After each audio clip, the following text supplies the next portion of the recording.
Pode ir.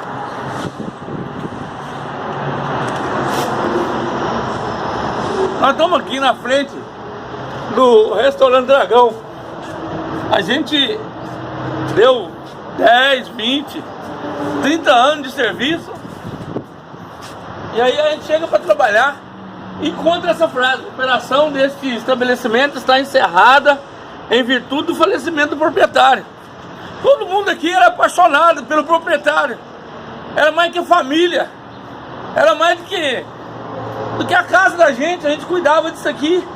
Cuida disso aqui. Eu, principalmente, dá o sangue aqui de manhã, de tarde, de noite, de madrugada.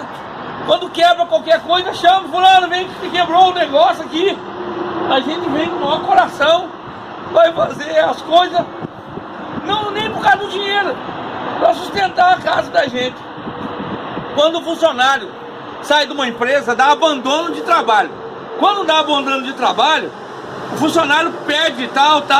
Nem sei citar o que o funcionário pede. Agora, quando o patrão abandona o trabalho, essa morreu. A dona morreu. E os filhos, ou os gerentes, ou os responsáveis. Agora o próximo passo. Nós estamos aqui então aguardando.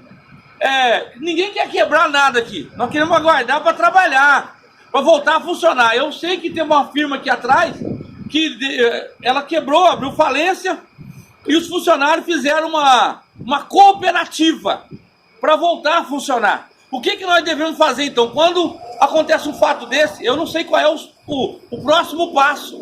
Eu não é da minha alçada eu saber qual é o próximo passo. Então qual é o próximo passo? Para ninguém quebrar nada, para ninguém destruir nada. A dona Glória deixou aqui um legado.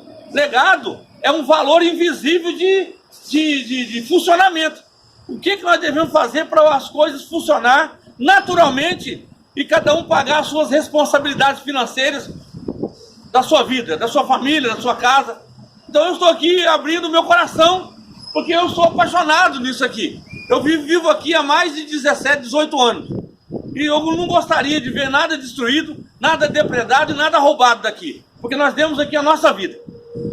Eu tenho isso e abro meu coração para vocês. Se alguém tem que fazer alguma coisa, venha fazer por nós. Tá falado, caralho?